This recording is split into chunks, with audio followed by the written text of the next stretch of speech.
Hi friends, అందరికీ నమస్కారం. Friends, దేశమంతా షాక్ కోర్టు సంచలన తీర్పు. అసలు ఏం జరిగింది ఏంటి వివరాలు తెలుసుకుందాం. వీడియో పూర్తిగా చూడండి, అలాగే తప్పకుండా లైక్ చేయండి. మరిన్ని అప్డేట్స్ కోసం ఛానల్ని సబ్స్క్రైబ్ చేసుకోండి. ప్రభుత్వం నుంచి వచ్చే లేటెస్ట్ అప్డేట్స్ అన్ని కూడా ఎప్పటికప్పుడు మన ఛానల్ ద్వారా మీకు తెలియజేయడం జరుగుతుంది.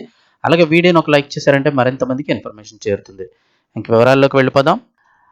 దీర్ఘకాలం జీవించడం, పదే పదే సహజీవనం చేయడం, ఆ బంధం నుంచి సంతానం పుట్టడం వంటి అంశాలు ఉంటే అది వివాహ స్వరూప సంబంధంగా పరిగణించవచ్చని బాంబే హైకోర్టు స్పష్టం చేసింది.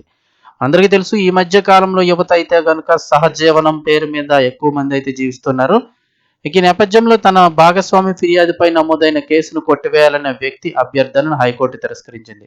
అంటే ఇద్దరు సహజీవనం చేస్తున్నటువంటి వ్యక్తుల మధ్యలో కొన్ని కారణాల వల్ల కేసు అయితే నమోదు చేస్తే భాగస్వామి ఫిర్యాదుపై నమోదైన కేసును కొట్టివేయాలని ఆ వ్యక్తి అభ్యర్థనను హైకోర్టు తిరస్కరించింది.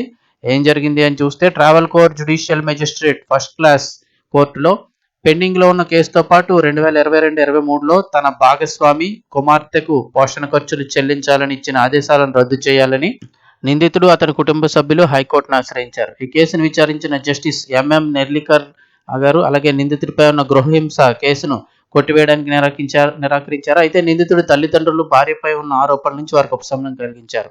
ఫిర్యాదుదారైన 22 ఏళ్ల యువతి తాను నిందితుడితో దీర్ఘకాలంగా సన్నిహిత సంబంధంలో ఉన్నానని, అతని ఒత్తిడితో ఒకసారి గర్భస్రావం చేయించుకున్నానని, ఆ తర్వాత కూడా సంబంధం కొనసాగి ఒక ఆడబిడ్డకు జన్మనిచ్చానని చెప్పేసి కోర్టులో తెలిపింది. ప్రస్తుతం ఆ బాలికకు 8 నెలల వయసు ఉందని పేర్కొంది.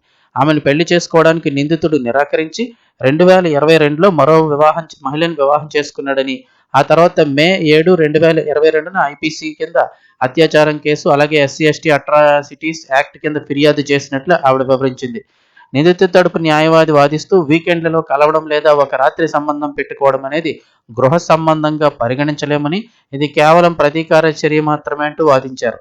అయితే ఫిర్యాదుదారి తరపు న్యాయవాది మెజిస్ట్రేట్ కోర్టు ఇప్పటికే నెలకు ఆమెకు 5,000, పిల్లకు 2,000 చొప్పున మధ్యంతర పోషణ ఖర్చులు మంజూరు చేసిందని కూడా గుర్తు చేశారు. పూర్తి విచారణ పూర్తయ్యే వరకు కూడా కేసును కొట్టివేయకూడదని, గృహహింస చట్టంలోని డొమెస్టిక్ రిలేషన్షిప్ నిర్వచనాన్ని అర్థం చేసుకోవాలంటూ వాదించారు. వాదనలు విన్న హైకోర్టు నిందితుడు తర్వాత పెళ్లి చేసుకున్నాడన్న కారణంతోనే మహిళకు గృహహింస చట్టం కింద రక్షణ ఇవ్వకూడదని అనలేమంటూ స్పష్టం చేసింది. సుప్రీంకోర్టు తీర్పులను ప్రస్తావిస్తూ సంబంధం సాగినంత కాలం శారీరక సంబంధ స్వభావం, పిల్లల ఉనికి వంటి అంశాలు వివాహ బంధానికి బలమైన సూచకాలంటూ వ్యాఖ్యానించింది. ఈ ఇద్దరి మధ్య దీర్ఘకాల సంబంధం ఉంది. వారి బంధానికి గుర్తుగా ఆడబిడ్డ జన్మించింది. కాబట్టి ఇది వివాహ స్వరూప సంబంధంగానే పరిగణించవచ్చు. ఈ దశలో కేసును కొట్టివేయడానికి కోర్టు సిద్ధంగా లేదంటూ హైకోర్టు స్పష్టం చేసింది. సో సహజీవనం సాగిస్తున్న యువకులు ఎవరైతే ఉన్నారో ఇలాంటి కేసులకు సంబంధించి అప్డేట్స్ తెలుసుకోండి.